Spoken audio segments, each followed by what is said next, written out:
interessante. Boa tarde. Cá estamos nós. Nós resolvemos trazer esse tema devido a algumas coisas que a gente viu na internet há alguns meses atrás, e nós achamos interessante apresentar essa questão dos direitos humanos para nós espíritas, porque a gente tem feito, e eu inclusive vi espíritas dentro dessa confusão de não entender do que se trata exatamente. O que os direitos humanos não são é isso aí. Os direitos humanos só protegem bandidos, é isso que muitas vezes as pessoas têm na mente, mesmo muitas vezes espíritas, e zombam quando alguém proclama a necessidade dos direitos humanos. Quando eu vi espíritas zombando disso, e como Kardec não só era um humanista, mas muito do que Kardec falou foi colocado na Carta dos Direitos Humanos. Kardec falou 100 anos antes. Então há uma incoerência nisso, porque como é que a pessoa pode se dizer espírita e zombar das questões relacionadas a direitos humanos? Provavelmente ela não sabe do que se trata, né? A gente usa essa expressão e não sabe exatamente do que se trata. Os direitos humanos, ali é o primeiro item dos direitos humanos. Todas as pessoas nascem livres e iguais em dignidade e direitos. São dotadas de razão e consciência e devem agir em relação umas às outras com espírito de fraternidade. São 30 itens. Nós não vamos ler os 30 itens aqui, não dá tempo.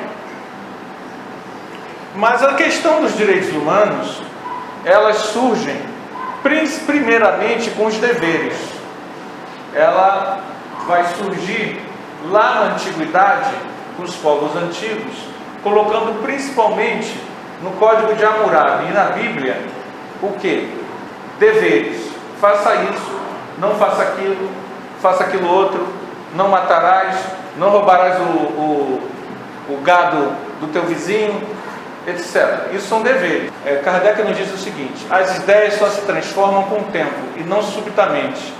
Elas se enfraquecem de geração em geração e acabam por desaparecer com os que as professavam e que são substituídos por outros indivíduos imbuídos de novos princípios. Está dando para ler? Consegue ler? Aí?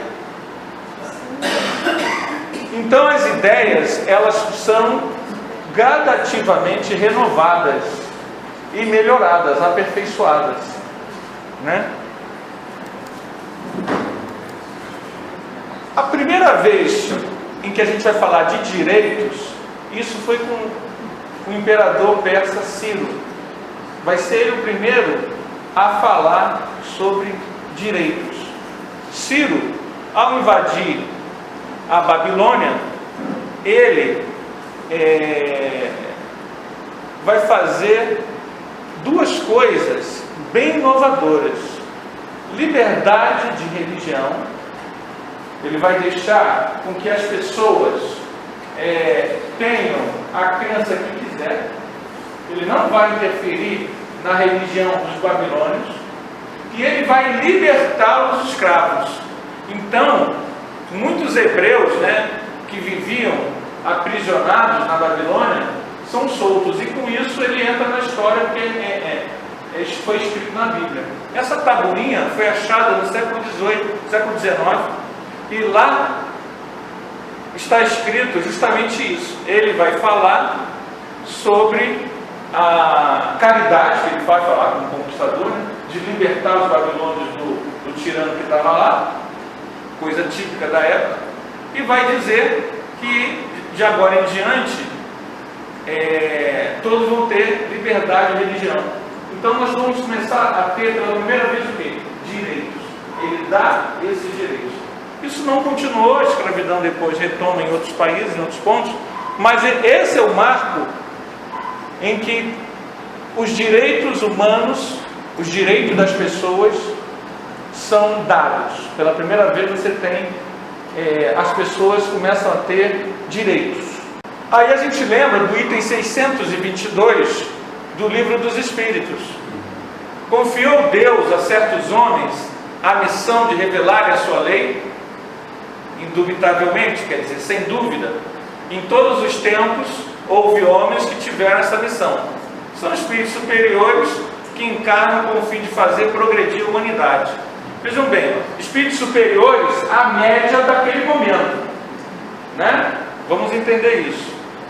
Você tem em meio à barbárie, a ausência, a privação de direitos. Por quê?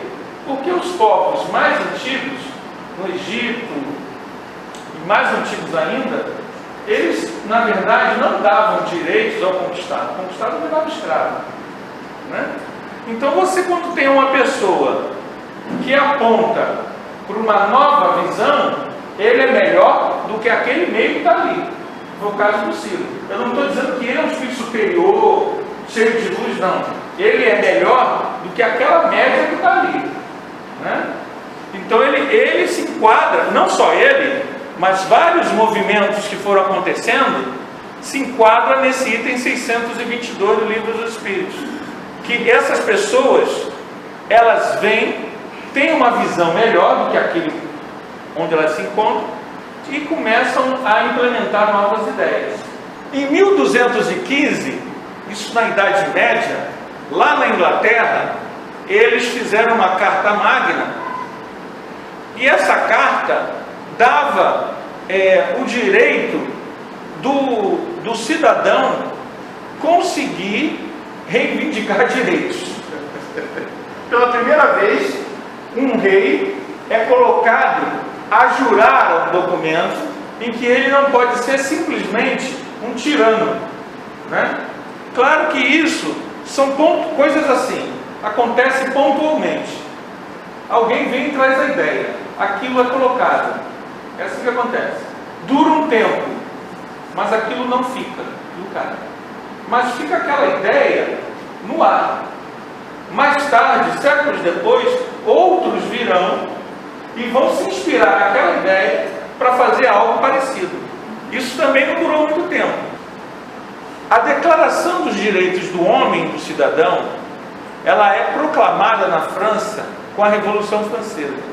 Então, uma das coisas que a Revolução Francesa trouxe foi dizer que todo ser humano tinha direitos e deveres. Os americanos, quando se tornaram independentes, antes da Revolução Francesa, eles já tinham colocado alguma coisa nesse sentido. A Inglaterra, um século antes, tinha feito uma revolução em que o rei teve que jurar pela Constituição. Então o rei já não podia mais, dessa vez, lá na Inglaterra, o rei agora teria que jurar a Constituição. E tinha que obedecer às regras do parlamento. Depois veio a Revolução Francesa, a independência americana, e depois a Revolução Francesa, que pegou as ideias de grandes pensadores e deu o direito ao ser humano de pensar e de agir. Pela primeira vez se falou nessa questão da liberdade, da igualdade e da fraternidade. Mas o que aconteceu? Os direitos humanos, eles acontecem, isso é colocado como algo fundamental depois da Segunda Guerra Mundial. No século XX, nós tivemos algumas atrocidades. Hitler matou 11 milhões de pessoas. Na Segunda Guerra morreram 40 milhões de pessoas em combate dos dois lados. Mas o sistema de Hitler, de extermínio, matou, sem combate, sem guerra, 11 milhões de pessoas. Isso é muita gente. Stalin, para ele chegar no poder e ficar no poder, 4 milhões de pessoas. Mao Tse-tung, não se sabe direito, eu estava vendo os dados para fazer de 40 a 70 milhões de pessoas morreram na China. lendo é uma coisa. E Pol Pot, 2 milhões de pessoas lá no Camboja.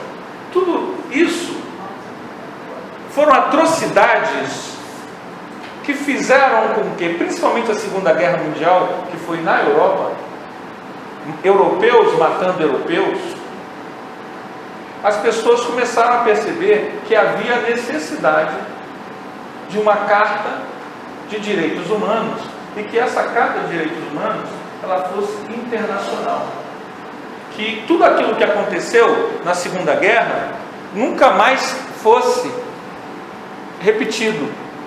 Então, lá embaixo, o momento mais importante na história dos direitos do homem é durante 45 e 48. A guerra acabou em 45, a Segunda Guerra. Os estados, os países, tomam consciência das tragédias vividas durante a Segunda Guerra Mundial, o que levou a criar a ONU, Organização das Nações Unidas, em prol de estabelecer e manter a paz no mundo. Foi através da Carta das Nações Unidas, assinada em 20 de junho de 45, que os povos exprimiram a sua determinação em preservar as gerações futuras do flagelo da guerra, proclamar a fé nos direitos fundamentais do homem, na dignidade e valor da pessoa humana, na igualdade de direitos entre homens e mulheres, assim como das nações grandes e pequenas, em promover o progresso social e instaurar melhores condições de vida numa maior liberdade. A criação das Nações Unidas simboliza a necessidade de um mundo de tolerância, de paz, de solidariedade entre as nações. Depois da tragédia, veio a reflexão. Com tantos milhões de pessoas mortas de forma inocente, os países viram que havia uma necessidade de você criar normas, tratados, em que os países se comprometessem em colocar essas normas como leis internas. É assim que funciona. Um tratado internacional, só a Declaração dos Direitos Humanos, ela não tem poder para nada. É bonitinha, ótimo, mas quando um país ele assina, ele se compromete em aprovar esses princípios como leis dentro do país. O Brasil é signatário, o Brasil assinou essa Carta dos Direitos Humanos. Então, isso está dentro das normas do nosso país. Alguns movimentos, antes disso, a Lei Áurea, no Brasil, é um símbolo do avanço das ideias de direitos humanos. O ato de abolição da escravidão, da emancipação da servidão na Rússia, a escravidão no Reino Unido em 1933 e, como a gente comentou, a Declaração dos Direitos do Homem e do Cidadão na França, na Revolução Francesa. Também tem muita coisa. A Lei Maria da Penha, é uma questão dos direitos humanos. Nós poderíamos falar que em 45 foi assinada a Carta dos Direitos Humanos, mas, por exemplo, nos Estados Unidos ainda tinha segregação racial. Precisou de quem? De Martin Luther King e outros saírem às ruas e, nos anos 60, reivindicar os direitos humanos para todos. A Carta dos Direitos Humanos, ela foi feita em 45, mas hoje, olha só que coisa estranha. Hoje, há 20 milhões de escravos no mundo, mais do que no século XIX. Hoje, porque hoje a população é muito maior, então hoje, no século XIX, no mundo, havia 18, 17, 15 milhões de escravos. Hoje nós temos 20 milhões de pessoas escravas. Então, você ainda tem problemas com isso. Não é a mesma coisa, a pessoa não leva chicotada, mas ela é aprisionada muitas vezes, né? Ela ganha um salário de R$400 e precisa comprar comida. A comida, o quilo do arroz, o cara põe a 50, o feijão a 70, a roupa é 100, a água 100, ele está sempre o quê? Endividado. Então isso é regime de escravidão. Muitas pessoas no Brasil e fora do Brasil têm fazendas em regime de escravidão. Em São Paulo, na cidade de São Paulo, você tem um trem lá que liga São Paulo à Bolívia.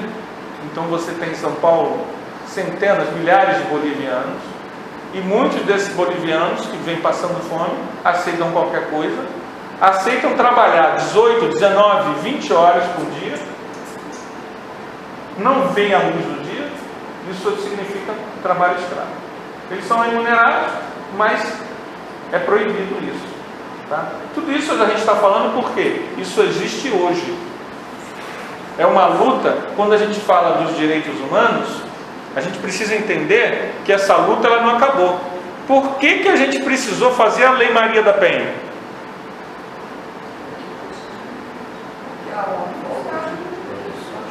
Exatamente.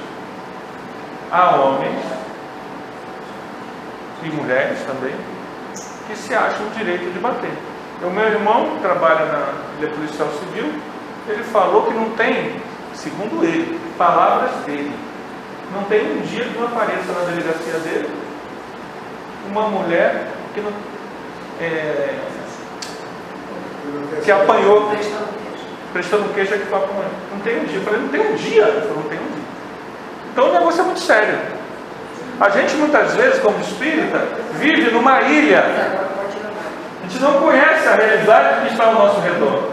Mas quando você vai trabalhar, não sei se alguém que trabalha em delegacia que pode confirmar isso ou não, mas quando você vai trabalhar numa delegacia ou numa emergência de hospital público, você vê um pouco mais como é a realidade do mundo que a gente vive e começa a entender por que precisa dos direitos humanos. Então a Lei de Maria da Penha de 2006, ela foi feita porque os índices eram altíssimos. Eu trabalhei 10 anos na Casa da Mulher em Óculos e frequentava às segundas-feiras. Toda segunda-feira tinha 2, 3 mulheres indo lá para poder conseguir o serviço, né? De ter um carro para levar no hospital, para ter um advogado. Toda segunda-feira, todo dia. Casa da Mulher é o quê? O que é? É uma casa que ampara as mulheres, tem advogado, tem assistente social, tinha trabalhos manuais, né, para aprender, que bom. ter Maravilha. condições de se manter. Eu lá dava aula de pintura. Então, mas toda segunda-feira era 3, 4 carros para você.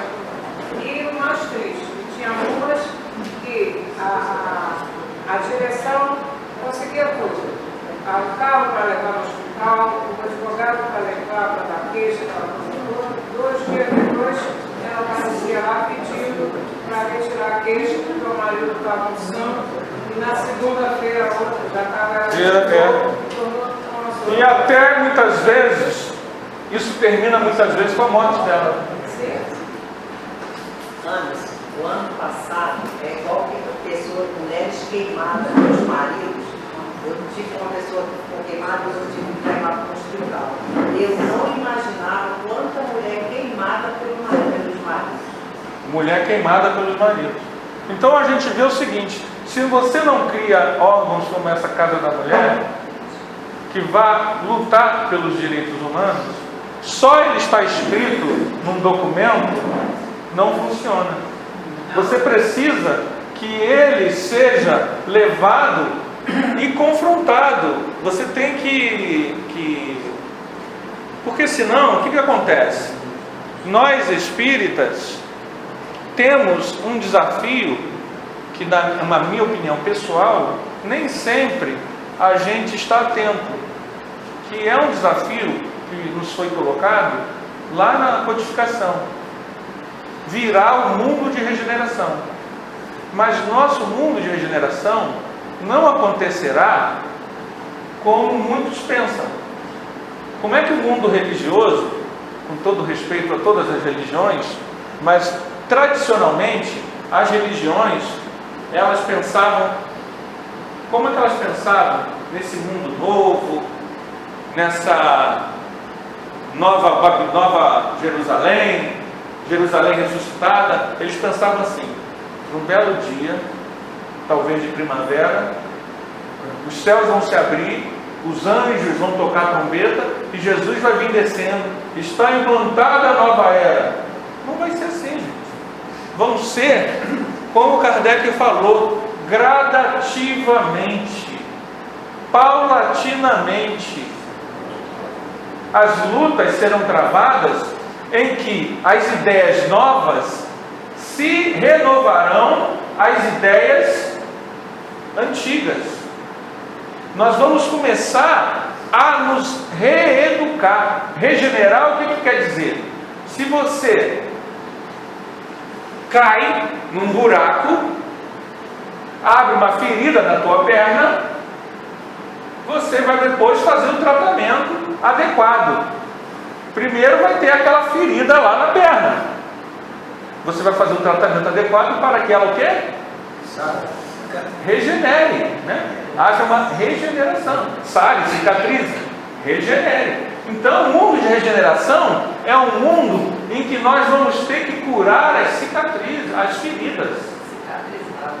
E os direitos humanos, depois de grande avanço, é uma dessas forças que vão trazer com que a gente não se espiritualize. Espiritualizar é muita pretensão. Se humanize. Primeiro, nós temos que nos humanizar. Sair da animalidade, da barbárie, para nos tornar simplesmente humanos que aprendam a conviver com outros seres humanos. Em citação da teórica política alemã Hannah Arendt, pertinente ao tema, a essência dos direitos humanos é o direito a ter direitos. Então, tem a ver com a primeira slidezinha que a gente botou. Os direitos humanos é para proteger bandido? Não. A essência dos direitos humanos é que todo ser humano tem direito a ter direitos. Uma série que eu assisti, uma série que falava do rei Henrique VIII, ele mandava e desmandava. Ele olhava para a pessoa, não gostava, mandava matar. E fazia uma série de coisas que eu nem vou falar aqui, que eu acho que o padrão está bom, não vou baixar o padrão não. Mas eram umas coisas assim que ele mandava fazer na série, e você ficava assim. E as pessoas ainda faziam rindo, como se fosse uma grande honra. Ele os desonrava com as suas ordens arbitrárias, né? E aí você viu o quê? Toda essa luta que a gente mostrou antes, ela foi para, pouco a pouco, alguns ou um só não tivessem todo o direito de fazer o que quisesse com todo mundo. Igual não tinha também aquele ditado obrigatório, o povo era aquele grupo, né, era condenado à morte e chegar a judiciária e gritar: salve Senhor, os que vão morrer de saúde. Isso é nas lutas, né? Eles faziam isso nas lutas. Vão morrer de saúde, o Roma, ela trouxe algo bom. Algo bom, que foi o quê? Em algum momento, ela começa a romanizar as pessoas. Os romanos, eles são um dos primeiros casos de aglutinação. Eles começam a trazer os povos conquistados para que eles se tornem também humanos e tenham direitos. Isso é uma coisa boa. E eles começam a trabalhar o conjunto de código de leis. Vários juristas romanos são... É que eu não vou encher aqui de dados assim, né? Então vocês vão começar a dormir e até arrancar. Mas vários juristas romanos, eles foram os precursores do que nós temos hoje de direito, né? E eles davam esses direitos ao cidadão romano. E também, ao contrário do que a gente imagina, a gente às vezes lê romance, livros, os romanos tinham tolerância religiosa. romano não se metia com a religião do outro. Parece que não, né? Que eles perseguiam porque a pessoa era cristã. Não. Só que tinha um detalhe, tinha que jurar. Você podia ter o Deus que quisesse, mas tinha que jurar fidelidade a Deus, a Roma, que é o império. Aí que era o problema. Se não jurasse para Deus a Roma e você não fosse denunciado, de acordo com a definição da Organização das Nações Unidas, ONU, direitos humanos, uma definição, né? São direitos de todos os seres humanos, independente de nacionalidade, etnia, idioma, raça, sexo ou qualquer outra condição. O direito à vida, à liberdade de expressão, ao trabalho e à moradia são algumas garantias que devem ser resguardadas para todos os seres humanos. É claro que você ainda não tem isso no mundo, nem no Brasil você tem muitas dessas coisas. Mas veja bem, na nossa Constituição já diz que tem que ter. A gente fazendo um trabalho, antigamente eu trabalhava com telefonia, eu fui fazer um serviço na Telerge de Ipanema. E a Telerge de Ipanema era o caos. Por quê? Porque o morador de Ipanema pagava imposto alto. Ele era o morador mais chato. Era o que mais perturbava a Telerge. Então vinha problemas, já aparecia logo na RJTV. Então você via os técnicos correndo. Vai aparecer no RJTV. Que não tá... Vocês lembram disso, que não fazia ligação? Se a gente pegava a linha, acho que a gente já esqueceu disso, né? Que a Telerge tinha essa, às vezes tinha essa coisa de você pegar a linha e cadê o sinal? Hoje a gente não tem mais isso, né? Deixar o telefone pendurado. Então, uma vez eu me lembro de ver os técnicos correndo, vai aparecer no RJTV. E aí, o presidente da Telerge ligando e tendo que botar saída para não sei para quê. Por quê? Porque o morador reivindicava o direito. Hoje é assim lá. Qualquer coisa é justiça, qualquer coisa. A gente não. A gente, por exemplo, que mora em Madureira, a gente tem até um companheiro nosso, o Luiz. Ah, tá aí. Luiz Monteiro. Monteiro. Luiz Monteiro, ele era uma pessoa que gostava de música clássica. E ele morava em frente à Portela. Cheio de bar. Ele sofria muito, porque ele ligava para a polícia, ele ligava para a polícia, e eles diziam assim: meu amigo, você mora na estrada do Portela. E a vizinha? Era a resposta. E a vizinha que eu tenho? É. Eu que é o Portela. Deixa quieto. Com efeito, os direitos humanos representam reivindicações universalmente válidas, quer dizer, independe do país. Universalmente quer dizer que não é uma coisa ligada a um país.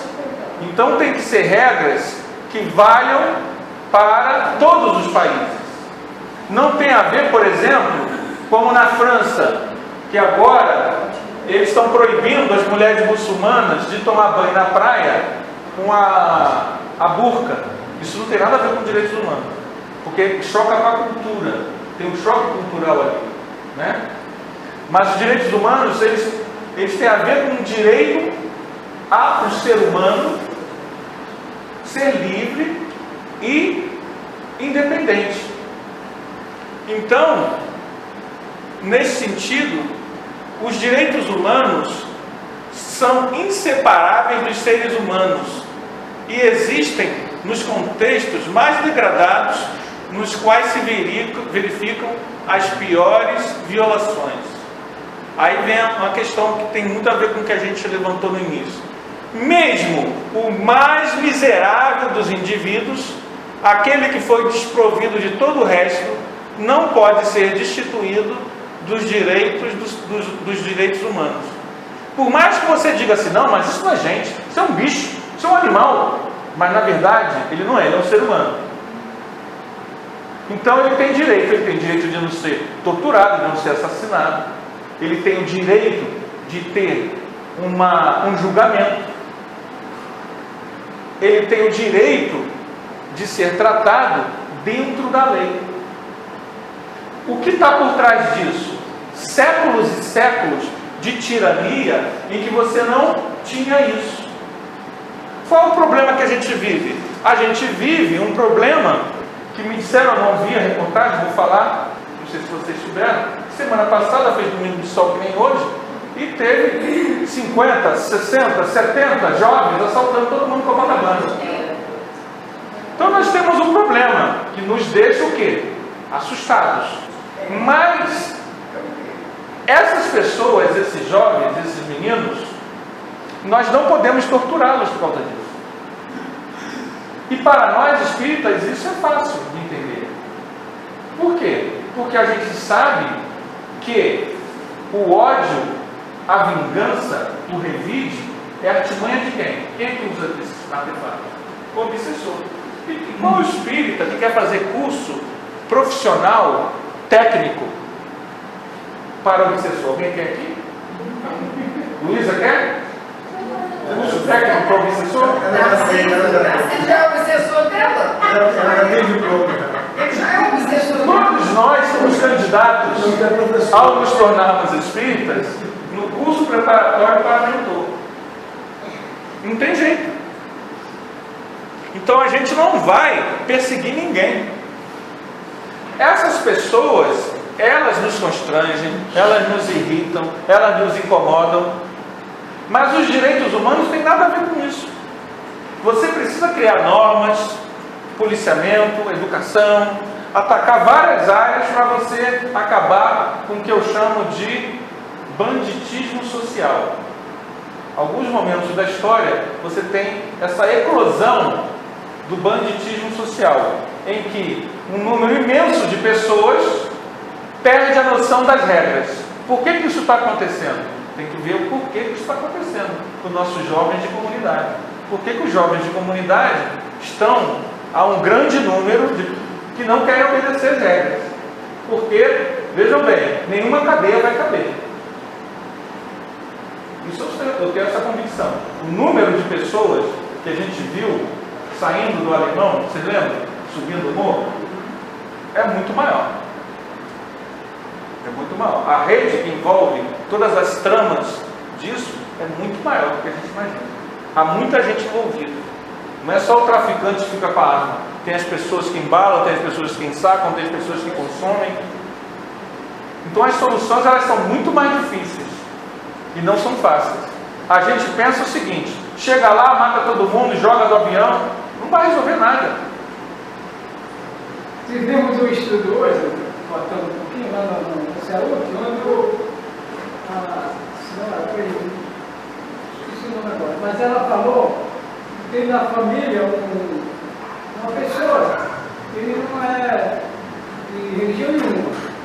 Aí chega para ela, quando ela vai fazer essa pregação que está fazendo aí, do ódio, que não pode acontecer, é isso que eu falo para ela assim.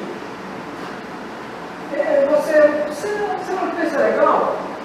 É você fazer uma bomba, ir lá e jogar em cima de tudo, matar todo mundo e acabou. Isso o Hitler pensava. É a facilidade, né? O Hitler pensava nisso. E o que acontece? Nós temos hoje um candidato a vereador do Rio que é adepto das ideias de Hitler, olha só. Tem um candidato a vereador, ele se veste até como Hitler. E aí você vê. São essas pessoas que votam nessa gente. Quem são essas pessoas? São pessoas que antes de renascer já viviam nessas regiões trevosas. Regiões do mundo espiritual inferior em que as pessoas não têm regra nem lei. Essas pessoas estão renascendo e elas acabam adotando essas ideias na Terra de novo. Quando a gente pensa que não tem mais isso, você se surpreende com as pessoas defendendo isso.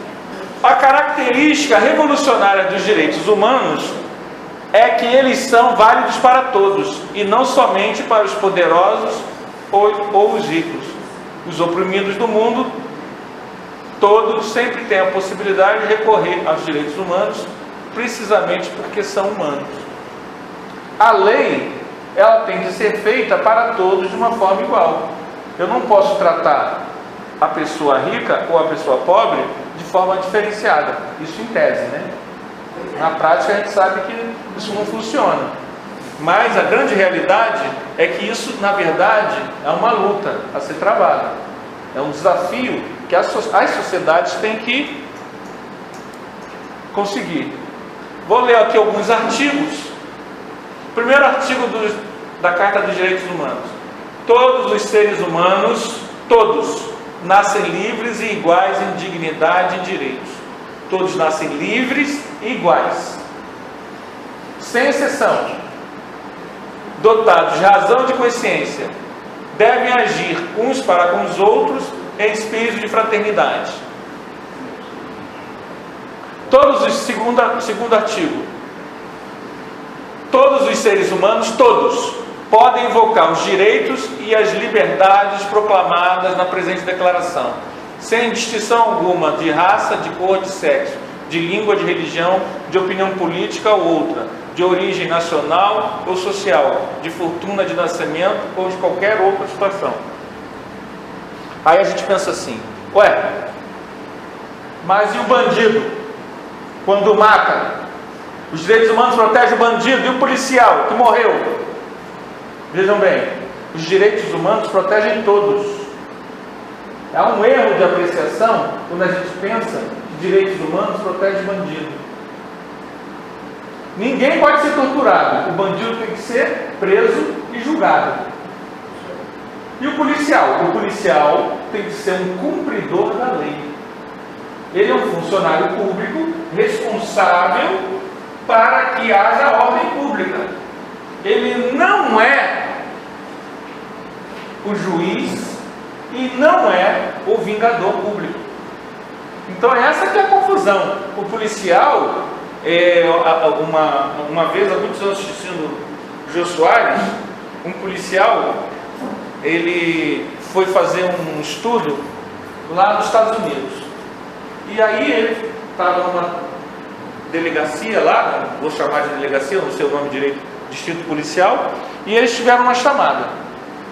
E aí ele acompanhou o policial americano, e ele, aquela correria atrás do carro, e aquela coisa, e o carro entra aqui, e daqui a pouco eles deram uns tiros nos policiais, e eles perseguindo. Acabou que eles largaram as armas, as balas acabaram, eles fugiram, largaram o carro. Os dois policiais, o brasileiro e o americano, foram atrás. Quando chegou uma situação em que eles entraram em luta, os dois policiais conseguiram render eles. Quando eles estavam rendidos, o policial brasileiro ia bater. Aí o americano, opa, o bandido é ele. Isso são os direitos humanos. O bandido é ele. Ele não respeita a lei. Ele é bandido. Ele é fora da lei. Quem está dentro da lei não pode agir com os instrumentos fora da lei. Essa é a confusão. Parece que a gente está defendendo o bandido. Na verdade, a gente que não é bandido tem que agir seguindo os direitos humanos e a lei brasileira. Ele que é fora da lei, que é facínora, que é bandido, que é isso, que é aquilo, está na barbárie, ele vai agir, ele também precisa obedecer à lei, só que ele não obedece. Entenderam a questão nossa? Não é que os direitos humanos defendam ele. Os direitos humanos defendem o seguinte: ninguém pode ser assassinado ou torturado. Agora, se na favela ali do lado tem um micro-ondas, você sabe que é micro-ondas, né? Não preciso explicar, né? É porque aquelas pessoas estão na barbárie, são pessoas extremamente truculentas, extremamente pessoas perversas, mas são seres humanos. Precisam de nós o quê? Não do nosso ódio. Primeiro, da visão espírita, da nossa compaixão, porque são almas que estão perdidas, né? Perdidas consigo mesmo, com a sua própria consciência. E segundo, a lei. Siga a lei. Nós não podemos cair na armadilha do ódio. Esse é o nosso desafio, não é? Agora, assim, o Estado desconhece esses dois artigos aí. Porque, por exemplo, tem lei de medicina. Não, na Aí, verdade, na realidade, você o exemplo- faz a parte o exemplo tem que vir de todos. de todos. Porque, na verdade, isso aí entra em questões, por exemplo, tem que vir de cima, mas quem coloca eles lá em cima? É. No nosso caso, no caso do Brasil, é através do voto. Então, isso entra. E por que a gente se sente atraído a votar em pessoas que não seguem a lei? Aí, entendeu? Mas vamos. Acho que falta moral. A moral. Falta. Todo indivíduo tem direito à vida, à liberdade e à segurança pessoal. Artigo 4. Ninguém será mantido em escravatura ou em servidão. A escravatura e o trato dos escravos, sob todas as formas, são proibidos. Artigo 5. Ninguém será submetido a tortura, nem apenas a tratamentos cruéis. Então essa coisa de que o bandido não pode ter comida na cadeia, não pode ter isso, tem que levar chibatada, não é por aí. Poderia fazer várias coisas, tem países que fazem. Nós temos que aprimorar, né, as leis, até porque o espírita sabe, e quem trabalha em reunião mediúnica sabe, muitos desses, é comum em reunião mediúnica você já ter esses espíritos mortos, assassinados, chegaram na reunião mediúnica. Muitas vezes o espírito nem sabe que foi assassinado, ele chega fugindo da polícia. Essas pessoas continuam sobrevivendo. Ué, por que na mesa mediúnica eu tenho compaixão com aquele irmão? E quando ele ainda está encarnado, eu tenho que pensar que ele tem que morrer mesmo. Ele não vai morrer nunca. Ele não morre nunca. Tem que ser o quê? O que a doutrina espírita nos ensina? Educado. Nossa maior missão na Terra é educar uns aos outros. O mais evoluído ampara, dá a mão, estende a mão ao menos evoluído. É a regra da evolução. Eu cresço ajudando os outros. Eu evoluo amando ao próximo. Não é? Aí aqui, nosso tempo está acabando, eu fiz alguns comentários entre os artigos dos direitos humanos, com algumas questões do Livro dos Espíritos de 1857. A Carta dos Direitos Humanos é de 1948. Então, 90 e tantos anos antes, Kardec já falava sobre isso. Artigo 3. Todo indivíduo tem direito à vida, à liberdade e à segurança pessoal. No item 746, é crime aos olhos de Deus o assassínio? Grande crime, pois aquele que tira a vida ao seu semelhante, corta o fio de uma existência de expiação e de missão. Aí que está o mal. Então, não adianta nós querermos argumentar. A vida só pode ser tirada por quem deu a vida. Quem deu a vida? Deus. Então, achar que o assassinato vai resolver o problema, não vai. Vai criar outro. A severidade das leis penais não é uma... Isso é do Livro dos Espíritos, tá? Não é uma necessidade no estado atual. Uma sociedade depravada certamente tem necessidade de leis mais severas. Infelizmente, olha só, essas leis destinam antes a punir o mal praticado do que cortar a raiz do mal. Agora vem aquilo que nós falamos antes. Somente a educação pode reformar os homens, que assim não terão mais necessidade de leis tão rigorosas. Não adianta a gente olhar para essa tragédia de Copacabana, que é uma tragédia. Você vê 20, 30, Madureira às vezes tem arrastão também, é uma tragédia. Nós, enquanto sociedade, estamos falhando no básico, na educação. Não adianta a gente pensar em matar todo mundo, não é assim. E prender, como prender 50, 100 mil, 200 mil, 500 mil pessoas? É algum problema que nós espíritas podemos contribuir. Podemos contribuir sabendo que somente a educação pode reformar os homens, olha o exemplo dela. Está lá a casa da mulher, ela foi lá ser voluntária. Vamos dar nossas horas, nosso tempo de auxílio à sociedade que a gente vive. E não ficar apenas presos às limitações do templo religioso, muitas vezes. O mundo está pegando fogo. E não adianta a gente falar, não, mas primeiro tem que vir de cima, porque não vai vir. Vamos falar sério? Não vai vir. Olha o estado atual do país. Não vai vir. Se nós formos esperar que eles que não são espíritas, que não acreditam em vida após a morte, que tem milhões na Suíça, a gente for esperar que eles mudem, você sabe quando vai mudar? Não, vai mudar daqui a uns 3.000 anos, 5.000 anos. A gente vai esperar eles, vamos ter que esperar o tempo deles. Como o homem poderia ser levado a reformar suas leis? Oi? O bicho tá bom? Mas Pelé, quando ele completou 1000 gols, ele disse: cuide das nossas crianças. Elas precisam ser educadas, elas precisam estudar.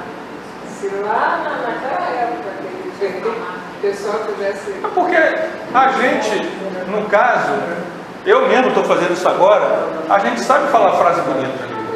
Falar frase bonita, a gente fala. O problema é que é preciso, exatamente, meter a mão. Como o homem poderia ser levado a reformar suas leis? Isso acontecerá naturalmente pela força das circunstâncias e pela influência das pessoas de bem que conduzem na cena do progresso. Há muitas que já foram reformadas e muitas outras ainda o serão. Espera. Artigo 5. Ninguém será submetido à tortura nem a penas ou tratamento cruéis, desumanos ou degradantes. Aí no item 749. Tem o homem culpa dos assassinos que pratica durante a guerra? Não quando constrangido pela força. Porque a guerra, né? Ela é uma condição atípica, né? Mas é culpado das crueldades que cometa, sendo-lhe também levado em conta o sentimento de humanidade com que proceda. Então a doutrina espírita nos diz o seguinte: ninguém deve ser submetido à tortura. Mesmo em uma guerra, eu não tenho direito de, uma vez aprisionar a pessoa, meter ele no campo de concentração e botar numa câmara de gás. Eu tenho que ter o sentimento de humanidade com o prisioneiro.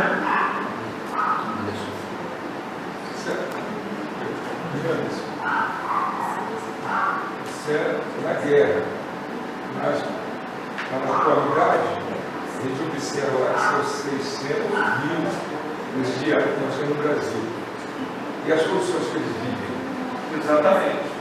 E você não tem, quem visita presídio sabe das condições dessas pessoas, quando você começa a conversar com elas. Elas não têm cultura nenhuma, são semi-analfabeta ou analfabeta funcional, elas não têm nada. Então não é que a gente tem que ter compaixão, porque aquela pessoa, uma vez solta, ela vai atrás da gente. Mas lá, enquanto ela está lá, é a chance que nós temos, deveríamos ter, enquanto sociedade, de dar a ela melhores condições de humanidade. Tratar ela como bicho, tratar ela com ódio, isso muitas vezes já é a história dessa pessoa. Isso ela já tem com ela. Ódio, ela está cheia. E está extravasando isso. Né? A gente não acaba com ódio com ódio. E aí, eu fiz o direito à vida. Kardec vai nos falar que a pena de morte é uma abominação, né? Ela desaparecerá, e a sua supressão assinalará um progresso na humanidade. Quando os homens estiverem mais esclarecidos, a pena de morte será completamente abolida na Terra. Nós no Brasil não temos pena de morte, mas o assassinato no Brasil é altíssimo. Também existe morte sem pena, né? Morte sem pena, exatamente. E aí aqui fala sobre a escravidão. A gente sabe que lá no item 829 A doutrina espírita, no século XIX, já falava que a escravidão é um abuso da força e desaparecerá com o progresso. Como pouco a pouco desaparecerão todos os abusos. Então, as leis de escravidão acabaram, mas você tem agora uma escravidão branca que nós também temos que estar atentos, porque ela nos brutaliza.